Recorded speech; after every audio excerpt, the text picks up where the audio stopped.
करेगी, ठिकाना करेगी। मन ही बांधे, मन ही खोले, मन तम मन जाए।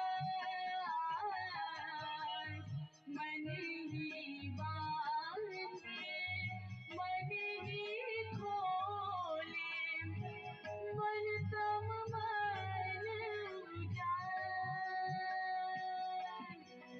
और उसको निकाल दे रहे। ऐसी एक रघुवंशम के अंदर कथा आती है कि कामधेनु की पुत्री नंदिनी कि ऐसे ही दलदल में फंस जाती है, कीचड़ में, और शेर उसको पकड़ लेता है। शेर मनुष्य की भाषा में बोलता है कि राजा, तुम दयालु हो, यदि तुम इस गाय को बचाना चाहते हो तो तुम्हें अपना प्राण देना पड़ेगा, मैं तुम्हें खा जाऊंगा। रघु राजा समझ जाते हैं, क्योंकि उनको कोई पुत्र नहीं था, कामधेनु की पुत्री नंदिनी की सेवा कर रहे होते हैं। रघु कहते हैं कि ठीक है, वो जान गए कि मैं इसको किसी अस्त्र शस्त्र से मार नहीं सकता, मेरी तलवार, मेरे धनुष बाण इस पर व्यर्थ जाएंगे।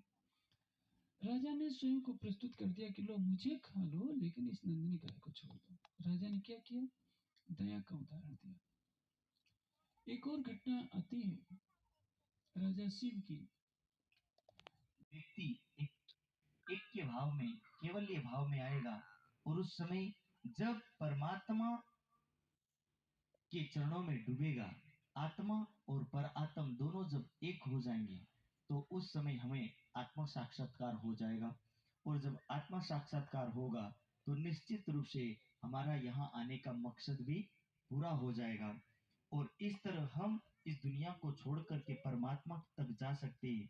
याविद लोक लखे नहीं कोई, कोई भागवंती जाने ए भेद, कि आत्मा और पर आत्म को एक साथ करना, और इस आत्मा के भाव में डूबना और परमात्मा में डूबना, ये केवल एक आत्माएं कर सकती है।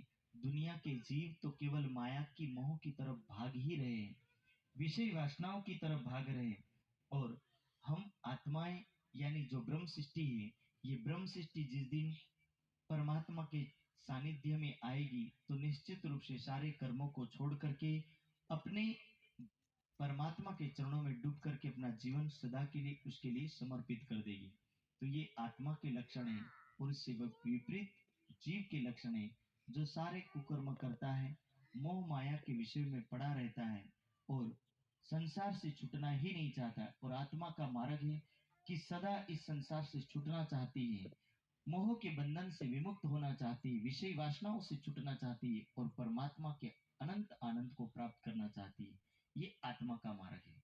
तो दोनों ही मार्ग इस वाणी में बताए गए हैं।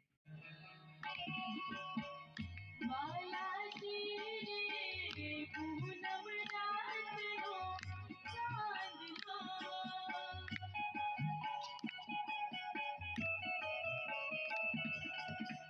बालाजी रे, पूनम रात हो, चांद हो, बालाजी रे, पूनम रात हो, चांद हो, शोभे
तरीका से किया।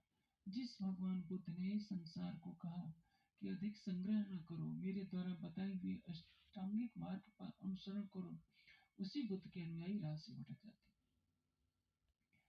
सुंदर साथ को परम धाम के प्रेम के मार्ग पर ले चलना है। इसलिए महामती जी की आत्मा चितवनी करके सब सुंदर साथ को दर्शाना चाह रही है कि चलो चलो रे साथ आपन जाइए धाम, मूल वतन धनिए बताया जित ब्रह्म सृष्टि श्यामा जी से। अब हमें मूल मिलावे की तरफ चलना है और उसमें एक पड़ाव है। जैसे सुंदर साथ को परम धाम की वाणी मिली, श्री जी के तन से जब तक लीला हो रही है तब तक सुंदर साथ 11 वर्षों तक, कहीं 10 का वर्णन है, कहीं 11 वर्ष, समझ लीजिए 11 वर्ष का ये 10 वर्ष का ये कोई विशेष अंतर नहीं पड़ता है। वाणी की चौपाई में कहा है, करसी लीला बरस 10 तोड़ी, होसी हास विलास कई अपार।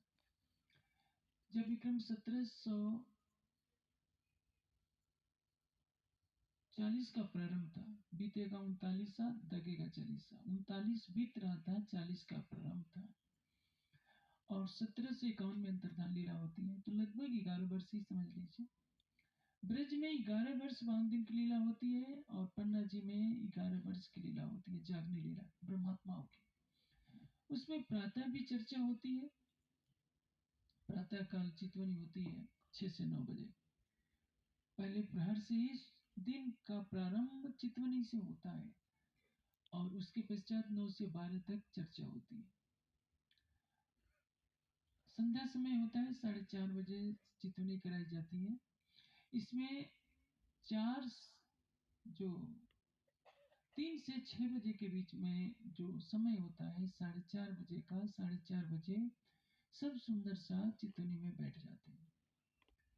मैं समझता हूँ 1.5 घंटा तो बैठते ही होंगे, 6 बजे तक। उसके पश्चात श्री जी की आरती उतारी जाती है। उस आरती में काफी देर लग जाता है, सुंदर साथ आते रहते हैं, दर्शन करते हैं।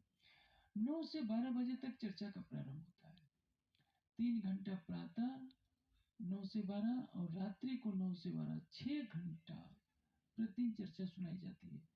क्योंकि उस जमाने में आजकल की तरह इतने संसाधन नहीं थे। आजकल तो मोबाइल में आप सेव कर लेते हैं, कई कई वर्ष तक यूट्यूब के माध्यम से चर्चा सुनते रहते हैं। उस समय जो श्री जी के मुखारविंद से सुना, जिन्होंने हृदयंगम कर लिया, उनके मस्तिष्क में बैठ गई बात, नहीं तो एक बार जो निकल गया अपना दोबारा सुनने का अवसर नहीं मिलता था।